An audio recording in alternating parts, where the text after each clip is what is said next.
Yes, it's another episode of Implicit Bias. We're not eating the dogs. It's okay.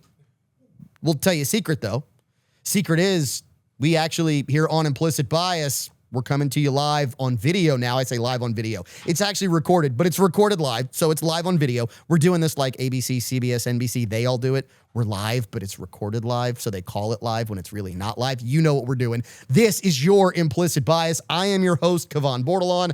And yes, we are coming to you again from Mr. Lester Steakhouse down at Cypress Bayou Casino. And I got to tell you, we are expecting an absolutely outrageous night of, as we have been called, refined debauchery that is your Implicit Bias. Mr. Lester's actually opened just for us tonight. Why?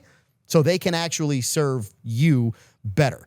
We're recording on a Wednesday. We normally record on a Thursday. They're open Thursday, Friday, Saturday night. So when we recorded on Thursdays and we were here in the cigar lounge at Cypress Bayou, guess what that meant? It meant that you couldn't be here. Now you can make your reservations Thursday, Friday, Saturday. Mr. Lester Steakhouse, Louisiana's only 5-star restaurant between New Orleans and Houston. So, man, a lot. And I mean like a lot has happened since our last episode was recorded. We had an absolutely crazy debate, which we wanted to let age just a little bit before we addressed that. And after all, you know, somebody has to check the fact checkers because they certainly weren't going to do it. We've had court rulings. We've had Tim Tebow exposing text between pedophiles on social media. We've actually had another assassination attempt. P. Diddy is now in jail behind bars, so the diddler is now arrested officially. It's been an absolutely crazy week. We hope that you've gotten to taste some weekly whiskeys and maybe a stogie or two. Look, we actually started looking into all of this stuff. I mean, all of this stuff, these stories that certain media outlets who will remain nameless, ABC, CBS, NBC, NBC, Fox, MSNBC, Vox, HuffPo.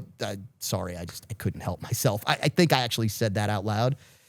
Anyway, we started to look into the problems of the world that needed solving, and a few thoughts actually entered our minds here with the crew. And a challenge was put personally in front of us. One that we can't back away from. It is, in fact, a moral imperative that we address it. So, where does that challenge come from? That challenge comes to us in the form of the divine. Many people were wronged in the last week and a half or so. Let's face it, every day people get wronged. And we became angry. Matter of fact, members of the crew in our group text actually became audibly aggressive about some of these things. And that began to eat at us. And it made us think. It made us think about deep things. Like Star Wars. You know, fear leads to hate. Hate leads to anger. Anger leads to the dark side. I only kind of jest here. It really wasn't Star Wars, which originally warned us of the dangers of anger. It actually was our very creator. Jesus talked about anger. He also talked about turning the other cheek. In other words, Jesus would tell us with all these bad people and these things that have happened that we have to forgive. Romans 12:18 tells us, do all that you can to live in peace with everyone. Dear friends, never take revenge. Leave that to the righteous anger of God. Liars, molesters, thieves, murderers, despots, fraudsters, con men, and con women. Yeah, I know, we don't want to, but for our own sake, we have to forgive them. Trust God is going to sort them out.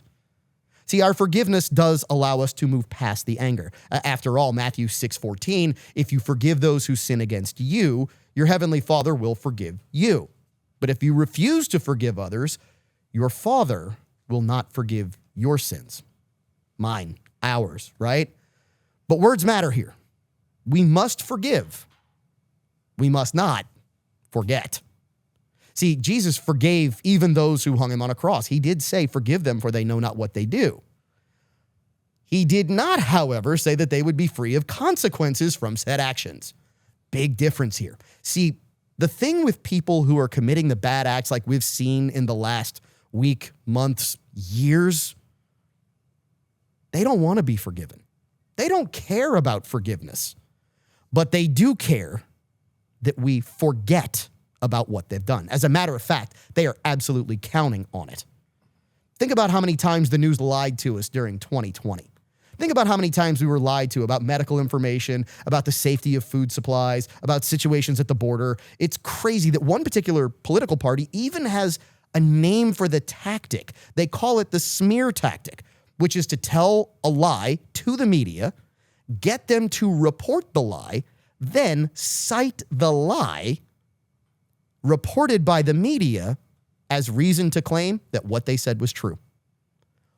All of that only works if we forget. That, my whiskey-sipping friends, is what they are betting on. It's what fuels their fire. It's what allows them to continue playing their evil little game. And yes, it's flat out evil. It's one of the worst kinds of evil.